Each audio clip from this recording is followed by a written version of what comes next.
This week we're looking at a couple of developments, both of them involving candidates who are trying to emerge in Iowa as leading alternatives to Donald Trump.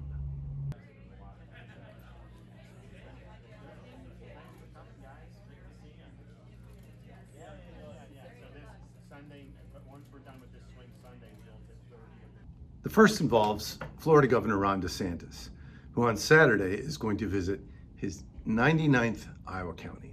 There are 99 counties in Iowa. He will have visited all of them. Are you guys still, are you in high school, college?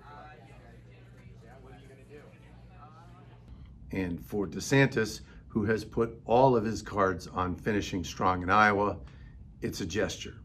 He also has the endorsement, somewhat rare, of the Iowa governor, Kim Reynolds.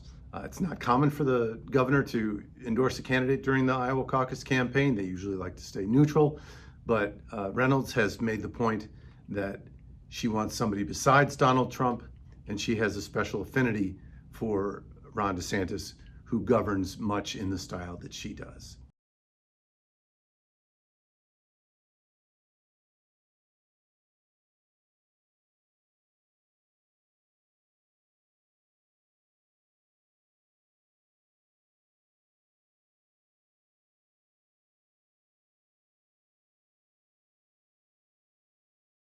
So on Saturday, DeSantis is going to visit Jasper County, just east of Des Moines. That'll be his 99th county, and there will be a big rally there.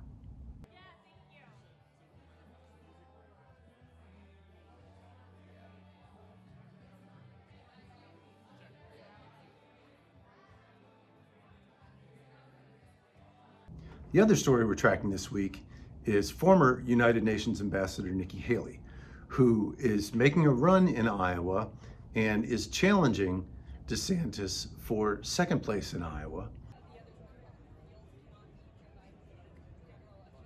I think that the American people need to understand that Joe Biden has put us in a mess. She has bet more of her campaign on finishing well in New Hampshire. She's more of a moderate. Independents get to vote in the New Hampshire primary, but if she overperforms in Iowa, that could send her to New Hampshire with some momentum against Trump. And I can handle all of that, and I actually have a great respect for that. She's visited Iowa less often than DeSantis, but she's starting to gain some momentum. She's racked up some endorsements from some mainstream Republicans.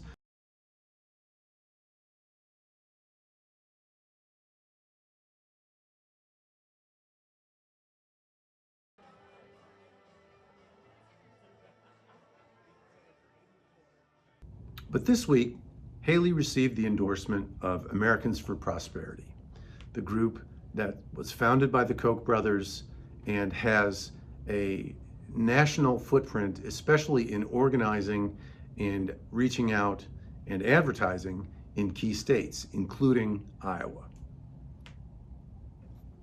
Haley has not had much of a ground game in Iowa. She hasn't had very many people on the ground working her campaign because she has more invested in New Hampshire than in Iowa.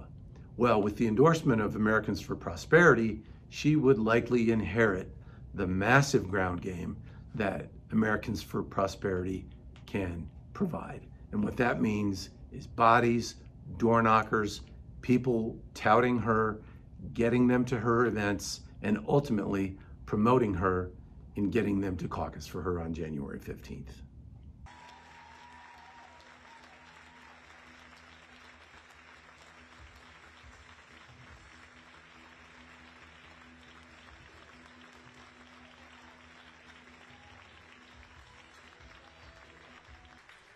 And personally, I think to save the country, we need to send a badass Republican woman to this White House.